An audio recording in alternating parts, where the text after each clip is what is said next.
प्रातः काल हुए, रथ सजा, सारी गोपियों के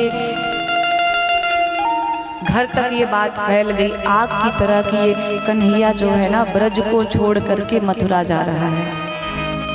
सारी गोपियां महाराज लगी रोने, क्योंकि भगवान को देखे बिना उनका एक क्षण नहीं बीतता था।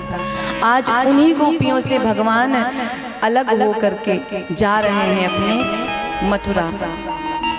गोपियां एक सभी गोपियां मिलके अक्रूर जी को जो गाली देती हैं कि कितने निर्दयी हैं ये, हमारे प्राण को हमसे छीनने के लिए आ गए, ये क्यों आए? मैं जानती हूँ ये छलिया है, ये कृष्ण है, ये एक बार जो हमें छोड़ करके गया ना तो फिर दोबारा ये वापस नहीं आएगा। सारी गोपियाँ रोती हैं। एक गोपी कहती है मैं तो भगवान को बिना देखे एक क्षण भी नहीं रह पाती, और जब ये कृष्ण चला जाएगा तो मेरा जीवन कैसे व्यतीत होगा।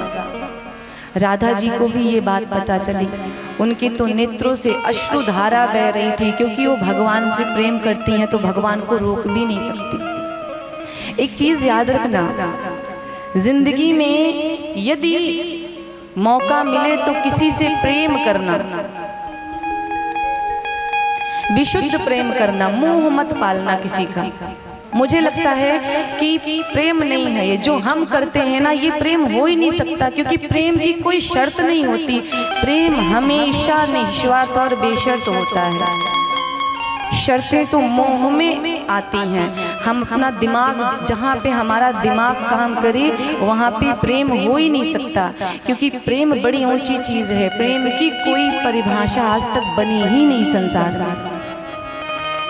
हम सभी एक दूसरे से मोह के बंधन में बंधे हुए हैं, केवल मोह है। पत्नी अपने पति से भी इसीलिए बंधी हुई है कि उसको अपने पति से मोह है, प्रेम नहीं है।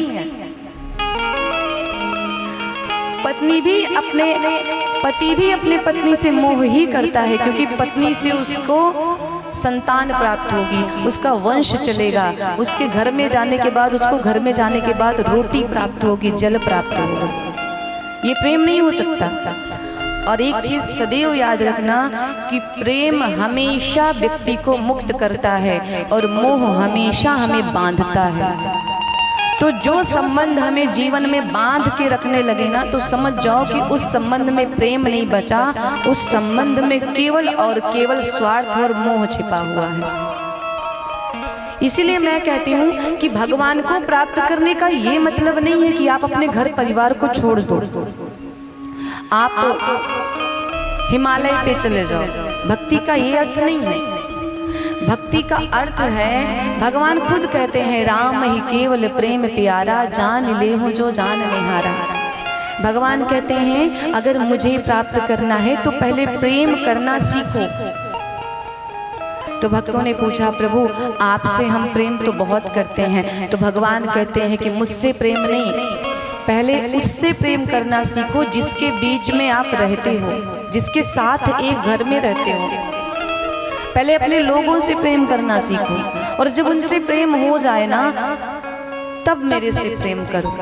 और जिस दिन तुम्हें संसार के प्रत्येक जीव में मेरा दर्शन होने लगे, समझ लेना कि मेरी भक्ति का प्रसाद आपको प्राप्त हो चुका है। क्योंकि ईश्वर अंश जीव अविनाशी, हम सब ईश्वर के अंश हैं। या मैं यूं कहूँ कि संसार में जितनी भी वस्तु स्थिति जीव दृष्टिगोचर हो रहा है, पशु पक्षी यहाँ तक कि छोटे छोटे कीड़े भी सब में भगवान का स्वरूप है, सब भगवान के अंश हैं। भगवान कहते हैं जिस दिन आपको इन सब के भीतर मेरा दर्शन होने लगे ना, समझ जाना मेरी भक्ति आपको प्राप्त हो चुकी है। तो गोपियाँ भगवान से प्रेम करती हैं, मोह नहीं करती। सारी गोपियाँ रो रही हैं। आज ऐसा लग रहा है महाराज कि उनके हृदय पे कटार कोई चला रहा है, ऐसा लग रहा है कि उनके प्राण निकल जाएंगे। लेकिन सबसे बड़ी समस्या क्या है, विडंबना क्या है कि उनके प्राण भी भगवान श्री कृष्ण के बिना नहीं निकल सकते। रो रही है आपस में। एक गोपी बात करती है कि जब इन्हें जाना ही था तो इन्होंने प्रेम का नाटक हमारे साथ क्यों किया। एक बात बोलूं, जीवन में कभी भी किसी को किसी भी रिश्ते में धोखा नहीं देना चाहिए। जीवन का सबसे बड़ा पाप होता है किसी ईमानदार व्यक्ति को धोखा देना। और जो आपसे प्रेम करता हो उसको तो और ज़्यादा धोखा नहीं देना चाहिए, उसके साथ छल कभी नहीं करना चाहिए। गोपियाँ कहती हैं कितना छलिया है ये, देखो तो सही, पहले तो प्रेम का नाटक करता है। जब हम अपना सर्वस्व इस पे न्यौछावर कर चुके, जब हमने सब कुछ अपना इसको मान लिया, इसके लिए हमने अपने घर से बगावत कर ली, इसके लिए हमने अपने पतियों को छोड़ दिया, अपने परिवार वालों को महत्व देना छोड़ दिया, तो आज इस मझधार में ये कृष्ण हमें छोड़ करके जा रहा है। हे नाथ, आप न्याय नहीं कर रहे हो। यहाँ तक कि आपको बताएं, सुखदेव जी कहते हैं कि केवल गोपियाँ ही नहीं रो रही हैं।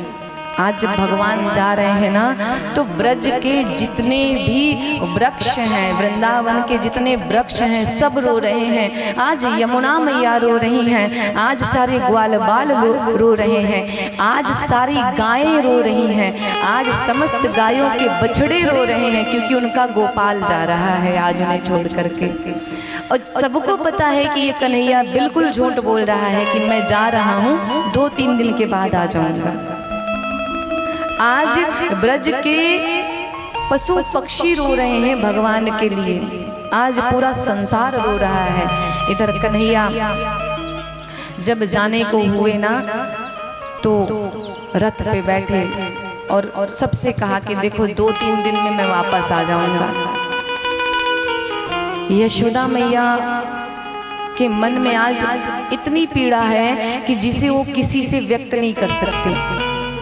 और आपको एक बात बताऊं, पूरे श्रीमद् भागवत में कृष्ण कहीं रोया नहीं, किसी भी रिश्ते में वो रोया नहीं। हाँ, रोने का नाटक जरूर किया, चाहे वो कृष्ण सुदामा का प्रसंग हो। महाराज सुदामा जी गए, भगवान रोए, लेकिन भगवान ने वहां भी केवल लीला की, वास्तविकता में भगवान रोए नहीं सुदामा के लिए।